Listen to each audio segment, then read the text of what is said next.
Ian Civil, let's start at the beginning. What led you into a career in medicine? Was it something you'd always had in mind?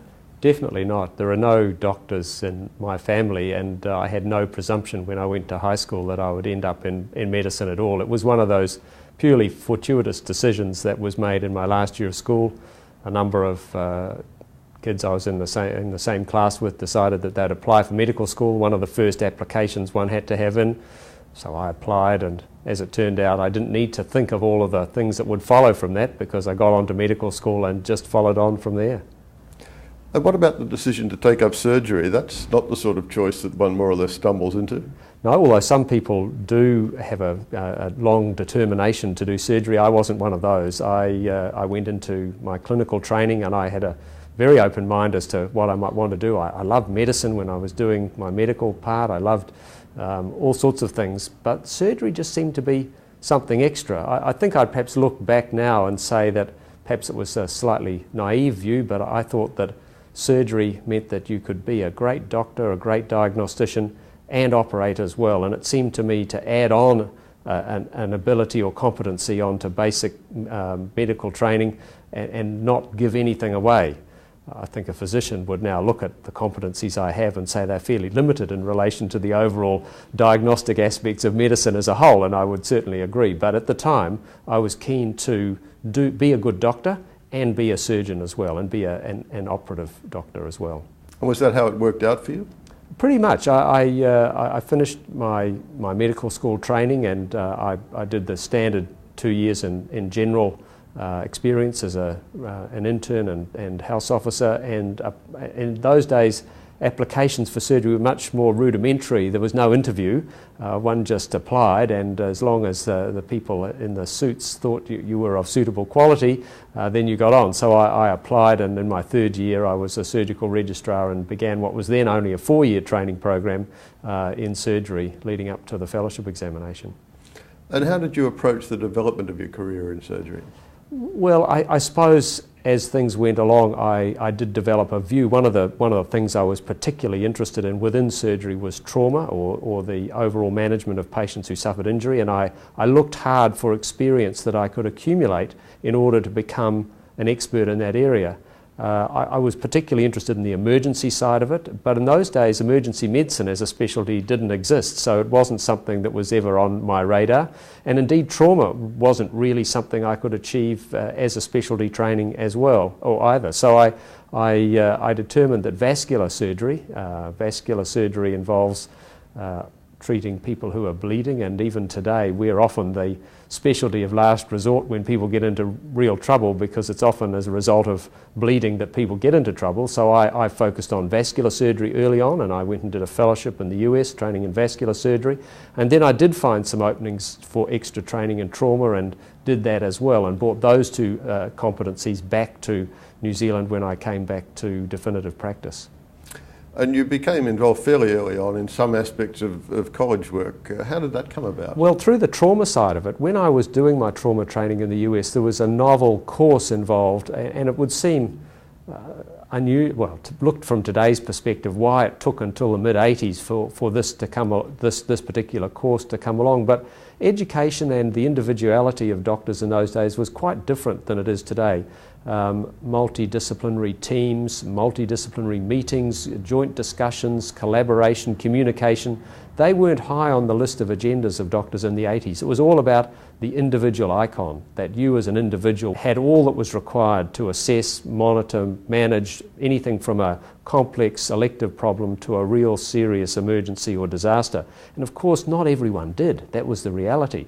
And so there started in the 80s a training program specifically focused on trauma that tried to provide baseline information and team management, communication skills that would equip doctors who from time to time would require to manage a major trauma case. And I thought when I was doing my fellowship, it was a particularly good course, and I thought that surgeons in Australia and New Zealand would benefit from having exposure to it too. And I was one of a number of people at that stage who encouraged our college here, the Australasian College, and the American College of Surgeons who owned the course, to develop a collaboration and allow the course to run in Australia and New Zealand.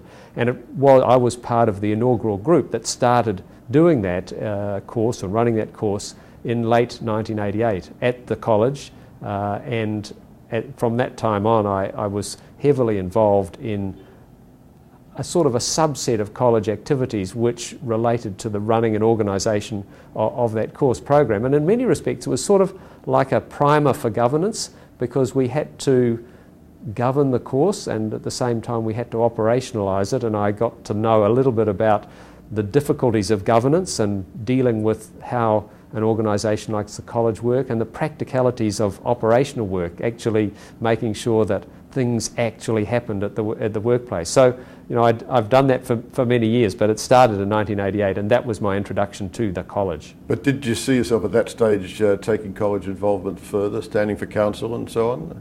Not at that stage. It was a long way away from my focus at that stage as a relatively junior consultant, and the people who did run the college at that stage were in very much the higher echelons of surgical activity, way out of my scope. Not to say that they didn't actively involve us, and I would like to mention Tom Reeve, who was the president in 1991, who was an absolute role model for me in terms of his support for junior surgeons working and doing something good for other fellows. And I suppose, although I didn't sort of conceptualise it at that stage, I think the model of Tom Reeve as the master surgeon and at the same time inspirational leader of the college was something that probably did motivate me ultimately to stand for council.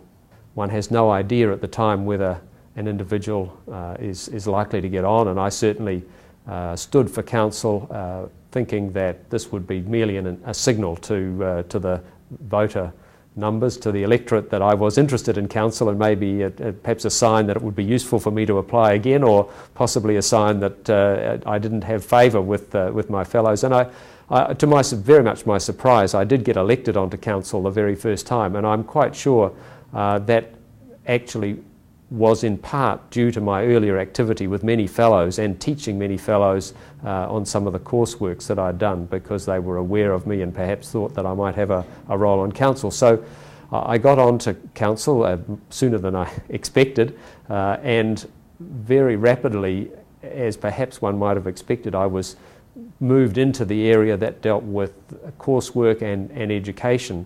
And being a New Zealander as well, we didn't have too many New Zealanders on council, so I did have quite a role in those early days on some of the committees and groups, both as a New Zealander and as somebody who was involved in education and training. I think I managed to keep my head down for about one meeting and not get allocated a task, and I was determined. And people had said, "Look, just breathe through your nose. Don't ask any questions." And I thought I was getting away with that. And towards the end of, I think it was either the first or second council meeting, the president asked me a question and I had to say something. And almost immediately everyone said, "Oh, I think we need somebody on the Younger Fellows Committee. I nominate Mr. Civil." And within a very short time I started my activities on the various committees and council. And so it was a very busy time even after my first year. And so then to the presidency, a logical extension then of your college work? Was that how you saw it? Well, I didn't see it that way at all, but just shows the naivety of the individual. I guess I was about 4 or 5 years into my college time, and I was censor-in-chief, or maybe even before that. I think one of my colleagues that I worked with in Auckland said to me, "Well, I presume you want to be president of the organisation," and it A, had never occurred to me, and B, I had absolutely no idea, no expectation that would even be possible. But I hadn't even thought about it. And that's the thing that he said, "I suppose you want to be president." I said, "Oh, I hadn't really thought about it." He said, "Well, you stood for council. I mean, you're on the organisation. You must want to be president." And then I thought, well, maybe it's sort of subliminal, but I suppose, yes, you come onto council because you want to serve. You will do anything that council wants you to do. And if council elected you president, I suppose that is the ultimate achievement within council. So I then sort of realised that I couldn't sublimate the thought that I might be president, and I accepted that if council went in a certain direction, that's where I might end up. But it's fortunately that council is not like politics. I'm delighted that it's not. We don't have nominations and standing and all that sort of stuff. We do discuss who would be best for a given job, and we elect people without anyone having to specifically claim their particular merits or talents that would be useful in the job. We rely on people to be able to see what talents individuals have got, and if they're appropriate, elect them to the relevant position. Well, let's talk about your presidency then under a number of headings. First, perhaps the college's relationships with the specialist societies. You felt that there was work to be done there.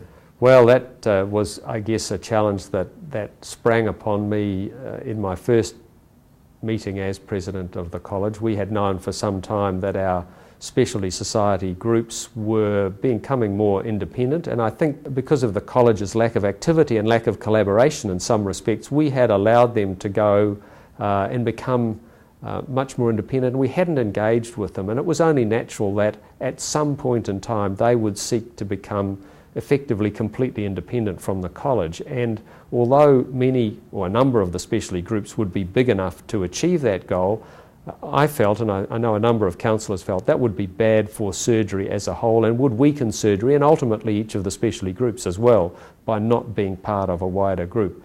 And there are a couple of particular political decisions which stimulated quite a frenzy of activity in my first year of presidency, with on the one hand the specialty societies wishing to become more independent, looking to train independently, looking possibly to lead to a different qualification, and on the other hand many fellows, including from the specialties that wished to separate, exhorting me that this would be the worst thing in the world for surgery, and I could not let it happen on my watch as it was.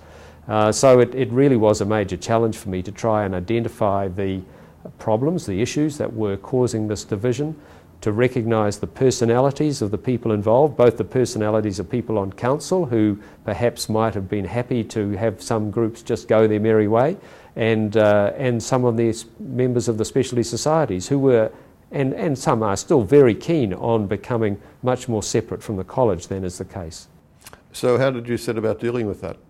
Well, by a collaborative approach, by coordinating meetings, by having people talk rather than send emails, and this was not just my decision but one of council, that the president and vice president should be much more visible to the specialty societies at their meetings and in other events. And as a result of that, I attended many meetings around Australia and New Zealand of specialty societies in areas of medicine, of course, that I would never normally have attended, but as is the way of it, I have to say, I learnt an enormous amount, and you both about their societies, about them as individuals, and actually about medicine and surgery. And I think it would be, we tend to focus on the 3% of our specialty area that perhaps we already know the other 97%, and maybe in a really good conference we'd learn something that takes us up 0.5%. But when you go to some area that you're not very familiar with, I learnt a whole lot of things which I'm sure gave my medical education an advance. And it was about creating a more positive atmosphere between the college and the society. Absolutely, a feeling of acceptance, and politicians often talk about this, but a no surprises environment. So none of this suddenly finding an email or a letter to the members or not telegraphing what one was going to do. And I developed a relationship with the presidents of most of the specialty societies that if we were ever going to do anything, I would talk to them about it. I would say we plan to do this, get their response. So even sometimes, of course, they would say, well, gee, I'm really disappointed you're going to do that. But nevertheless, not ever surprising them and putting them in a position where they felt unnecessarily on the back foot. I demanded the same of them, and in large part I think that happened as well. So what's been the outcome of that? Well, I think the outcome is that we're now in a position where we can have reasonable discussions. The issues have not completely gone away, obviously, and the ongoing council has many things to deal with in regard to the relationship between the college and the specialty societies, and they may not choose to necessarily do it in the way that I did it, but at least the platform is there, I believe, where the discussions can be had in a reasonable fashion. How much do you think that had to do with your personal style, and how would you describe that style? Oh, I think I've got a collaborative style. I'm a negotiator. I like to try and draw people to a common conclusion.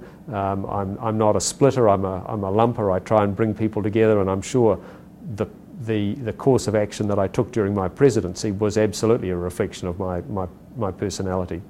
As well as smoothing relationships within the college, does that work have any bearing on relationships with the government and bureaucracy, that sort of thing? Well, it's another of our challenges, and I would have to admit to being less effective there. Governments, jurisdictions, employers, health departments are a very diverse group of organisations with a completely different set of agendas, not even the same agenda. So we certainly have worked collaboratively with some of those, but we have had our challenges, and I think I've been less successful in dealing with some of those, and those are ongoing and remain to be dealt. At another level of professional involvement by the college, you talk of the Tripartite Alliance. What's that, and what's the significance in your presidency? Well, one of the other areas of collaboration where I think we have been reasonably successful is with our sister colleges, both within Australia and to some degree overseas. One of the areas that the presidents of each of the colleges automatically interact is in a committee of presidents of medical colleges, but outside that there is at times relatively little interaction. I was lucky in having personal friendships already in place with a number of the other presidents, and in particular the president of the College of Physicians was and is my colleague at Auckland City Hospital, and we were junior doctors together and registrars together and now senior doctors together, and so we had an automatic link the moment we both became presidents at the same time. Together with our combined links over educational matters with the College of Physicians and Surgeons of Canada, which is a college for all specialty doctors in Canada, it meant that we were able to collectively link very well with that group. And the college in Canada is a much larger group than our colleges in Australia and New Zealand, and so we were able to have the benefit of their experiences and their knowledge, and they were happy to share it with us both medically and surgically, and we've had a regular 6-monthly relationship with them, which has meant that we've met in Canada or met in Australia on a 6-monthly basis, usually for some educational activity. The most recent of these we had was earlier this year in Melbourne, where we had the Tripartite Conference on Professionalism, and it was a fantastic day's conference, but the feedback that I got was not only about the great information that came across and the principles and the people we had talking. The most pointed feedback I had was people saying, "This is fantastic. It was something organised by the physicians and the surgeons together. I never thought that those two groups would get together." And to me, that was the most important feedback for me personally, because I felt that the collaboration between the colleges, just as I feel the collaboration between our College of Surgeons and our specialty societies is a good thing for surgery, so the collaboration of the specialist colleges is a good thing for medicine in Australia and New Zealand. Now, you also presided over the expansion of the college's international relationships. How have those developed? Well, I think we've advanced in some of those areas as well, and I guess this is again a matter of my perspective as opposed to those of other presidents, both past and no doubt future, but I felt that we had a prime obligation to develop strong relationships with the colleges in our geographic region, from among whose fellowship we either train or recruit surgeons to work in Australia and New Zealand. And to that end, I maintained the already existing links we had with the College of Surgeons in Hong Kong and the College of Surgeons in Thailand, but spread a little further to develop relationships with the College of Surgeons of Sri Lanka, recognising the extensive number of surgeons from Sri Lanka that work in Australia and New Zealand, and also had a chance to advance our relationship with the College of Surgeons of the Philippines. Our Malaysian college links, which were always present and were due to get stronger because of our plans to have a meeting there, I was able to also attend meetings and I think strengthen the relationship which we had with that college as well. So did a lot of work with colleges in our immediate geographic area, probably less with colleges further apart. We have very strong traditional links with North America, and I've already talked about the Canadian College. The American College, interestingly, and perhaps fellows may not automatically realise this, but it was the American College that stimulated the formation of the Australasian College in the 20s, and it was after a visit by a number of our fellows to the US in the mid-20s to an American college meeting that they came back to Australia and New Zealand and formed our college. So our links with the American College are strong and persistent, but our links with the UK colleges are very strong at an educational level, but perhaps because of changes in the way they work in the UK and the way we work, perhaps less strong at present than they have been in the past. What's the practical value of those international links when it comes down to the level of the fellows and surgeons practicing here? Well, traditionally there have been advantages in terms of our trainees being able to get experience in areas where we as a college have strong links with the relevant college. Of course, that is overwhelmed in most circumstances by the politics of medical migration and the qualifications required, and certainly in my time as a surgeon, that has varied dramatically from being a period where you could easily get into the UK to now where it's very hard to actually get the ability to work even for postgraduate training in the UK because of the EEC and requirements that the UK has for European Union doctors. Similarly, the US has vacillated from being easy to hard to easy, and it's sort of somewhere in the middle at the moment to get into. Canada has remained relatively easy place for Australasian doctors to get into to work for postgraduate training, and is probably much higher on the list now than the other areas simply because of the political dimension. That being aside, it's important, I think, for our college to maintain positive relationships with as many of the international colleges as we reasonably can to ensure that those training opportunities are visible to our fellows. The other side of that coin, I suppose, is the question that brings the college to public attention from time to time, and that's the international medical graduates coming here. Yes. A difficult issue during your presidency? It has been a difficult issue for a long time, and I suspect it will continue to be a difficult and contentious issue. The reality is that we train surgeons in Australia and New Zealand in a certain paradigm of training. It's a certain length. We train in 9 specialties, and clearly if somebody trains in Australia or New Zealand, we can measure them against that standard. In many parts of the world, people are trained in quite different paradigms, and we are faced with the difficult decision of saying, should we accept this person practicing in a limited scope within one of our areas, or should we force them to retrain in one of our 9 paradigms of care so that we can match them up and say, yes, they're exactly like this sort of surgeon that we trained here.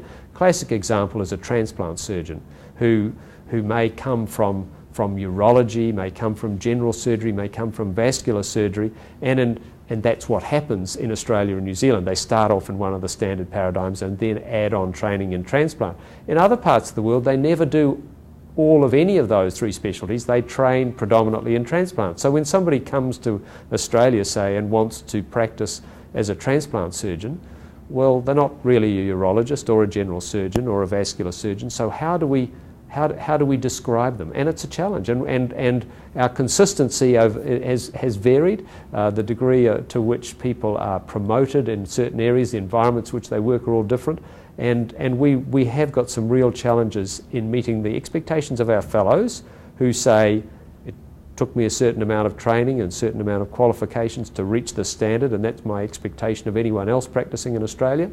And the demands of the workplace that say, look, but we don't need somebody with all that training. It's great that you've done it. We need somebody to do this much more limited area, and we think this particular person who happens to have trained in an overseas environment is suitable to do it.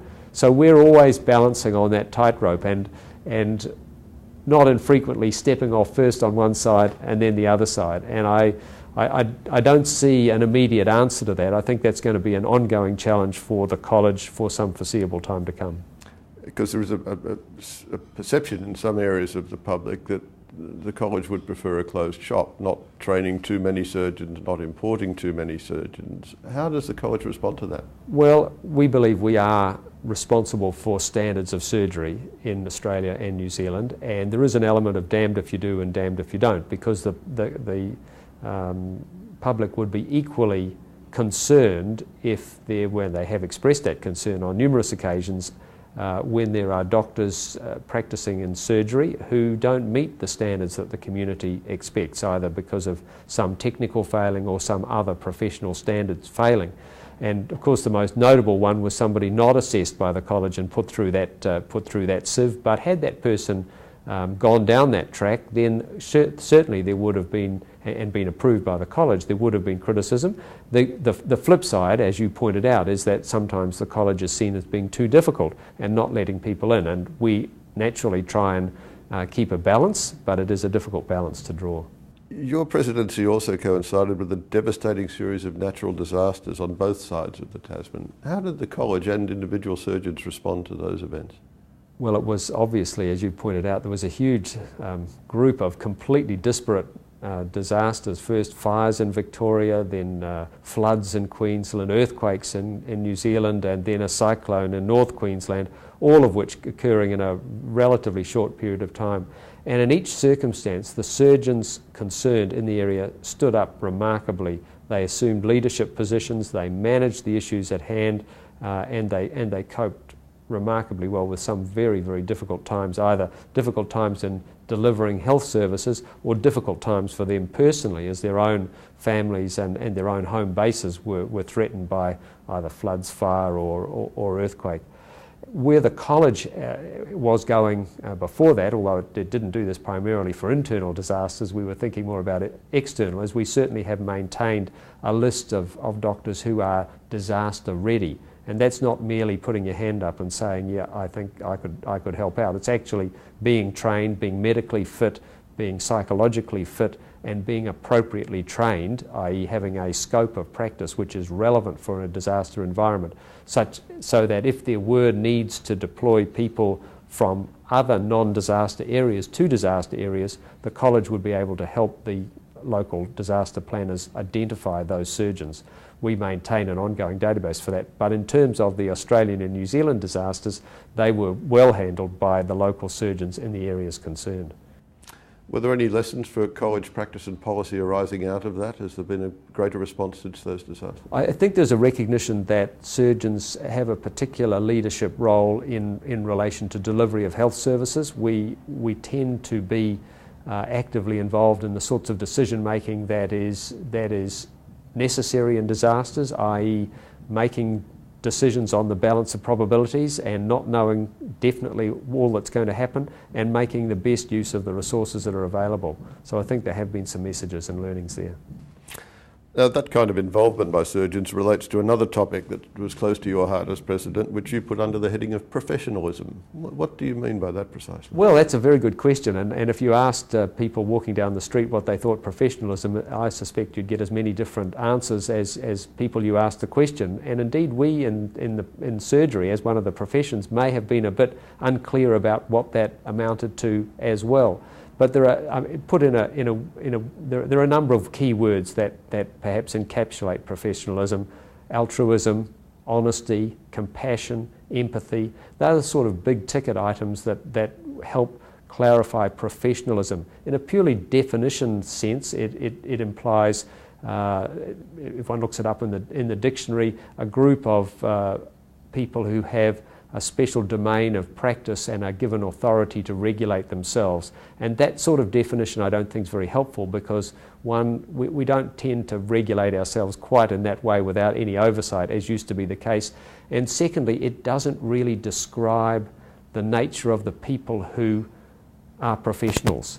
And I think for us in medicine, it is a reflection on the type of person that we must be if we wish to assume that role. This is not professionalism as in the professional rugby player who gets paid for their job. No, it's not that sort of professionalism. Professionalism in medicine implies a type of behaviour and personality and characteristic that provide benefit to society. Now, benefit comes from knowledge and training, that's certainly part of it, and expertise and brilliance in diagnosis are also part of that, but it has to be mixed with the other sorts of aspects of professionalism that are encompassed in those other words.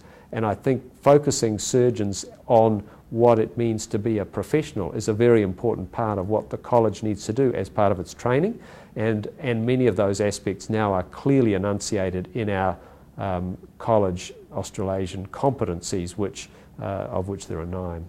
And how do you see that kind of professionalism being displayed? How do you like to see it being displayed on a day-to-day basis? Well, I'm sure our patients would expect it to be displayed on a day-to-day basis by caring for them, putting them first, and I think that's important on an individual basis, but also caring for society. And you mentioned the disasters. I mean, that's a classic example where people I know in Christchurch, whose houses were falling down, whose families weren't necessarily 100% safe, went to work to look after people who were injured and were worse off than that.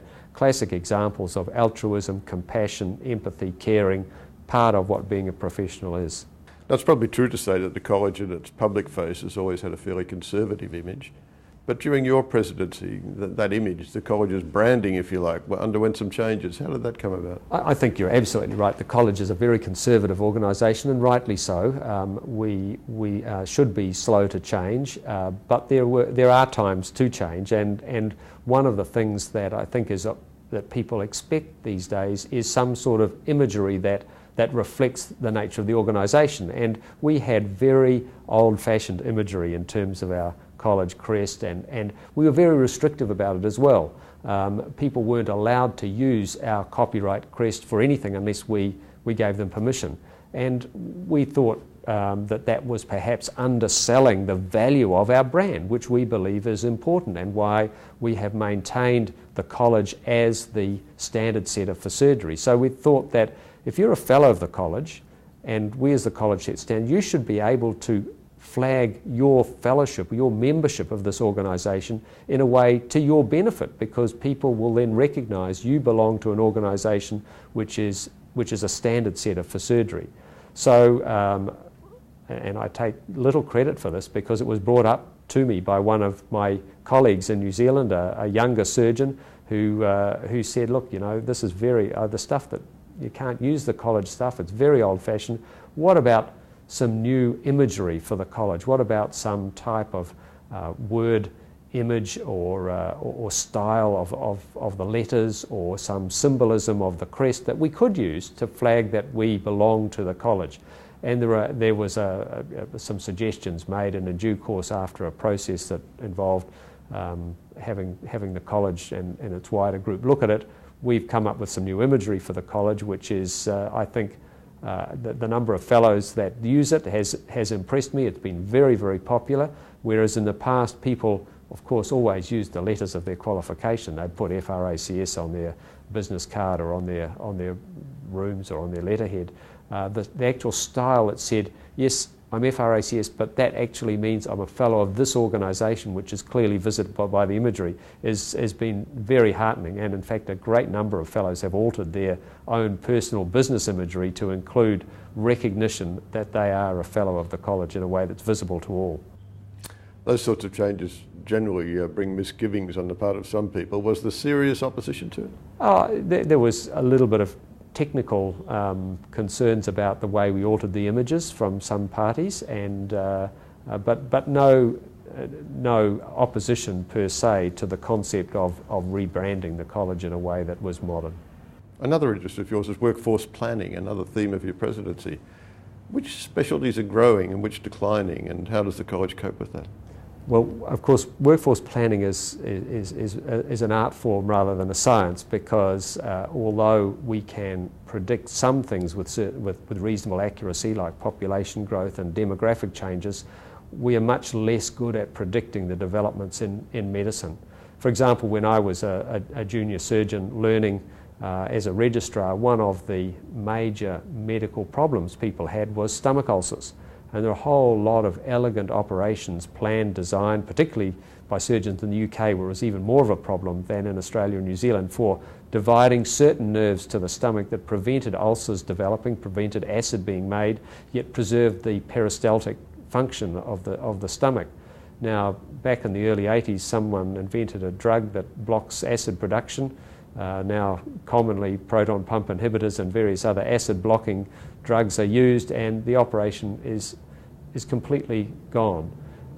New equipment can change the nature of what's done. Laparoscopic surgery changed what needed to be done for gallbladder surgery. So we can't always know where we're going to be, but current planning towards 2025 looks like there are going to be big growths in orthopaedic surgery and general surgery, as one might expect from the ageing of the community and the fact that we're living long enough to get the problems that those specialties predominantly treat. If we look at some other areas, we can see a number of things. For example, paediatric surgery, we're not having a baby boom growth, so that we think that the paediatric surgical numbers will not increase, and we will have no trouble meeting the demands for paediatric surgery. And in some areas, cardiothoracic surgery, and to a lesser extent vascular surgery, where our colleagues in cardiology and interventional radiology are inventing techniques all the time that substitute for operations, we think that in fact there will be even the potential that the demand on those groups may shrink slightly. So the big demands are in orthopaedic surgery and in maintaining the generalism of surgeons so that they can treat people outside the highly refined major metropolitan areas and still cover the scope of practice that's necessary to treat the presentations that come along. The availability of surgeons in rural and regional areas is a problem. How do you solve that? Is technology the only answer to that? Well, technology can help, and there's no doubt that telemedicine, providing links between groups that do not necessarily need a physical presence of the surgeon at the site, is important. And transport's important as well. If you have a well-refined aeromedical transfer system, then you can, if you like, not necessarily have quite the physical presence that you might have had in years gone by. But we still need good doctors to be practicing in our rural communities and the bush communities, and they need to have a broad scope of practice. And it is challenging to train people for those particular roles. We will continue to do that. It's one of the things we will push to do, but it will be hard. It will be a challenge. Is the college the single biggest influence on the kinds of surgeons that are trained in both Australia and New Zealand? No, it's very much dependent on actually what goes on in the workplace. There's a very much chicken and egg about this, of course, in that as funders, in response to population changes and disease process changes, fund and provide for more work, then there is more training space for us to train the surgeons of the future. So what would generally happen when there is an increase in work is that we start with getting some surgeons to come from outside Australia and New Zealand to work, but we have space then to train our own trainees, and in due course they will then be available for working in those increased work areas.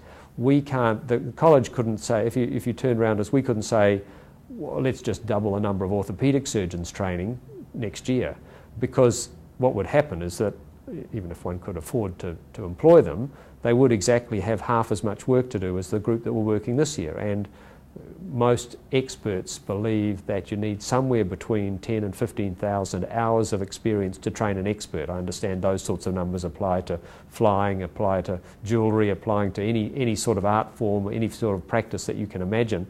And we need that degree of intensity of experience for our Australian New Zealand trainees as well. And if we have 15,000 at the moment, which is more or less what we do, and you put twice as many people in, they're only going to have 7,500, and we would not train them to the right level to practice. How would we train them then? We'd have to extend the training time, which really doesn't help us a lot, because if we put twice as many people in but train them for twice as long, we're in exactly the same position we were beforehand. So when there is more work to be done, then we can put more trainees in and we can get more experienced practitioners out the other end. But another issue that's going to outlive your presidency and be an issue for years to come.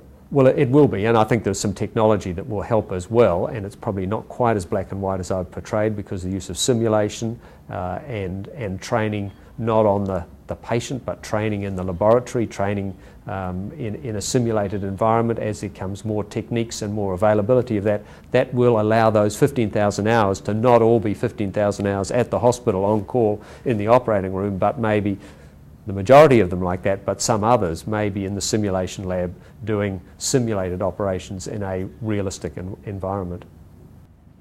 So summing up briefly, how do you look back now on your presidency? What do you see as its most significant achievements, and where do you wish you could have done more?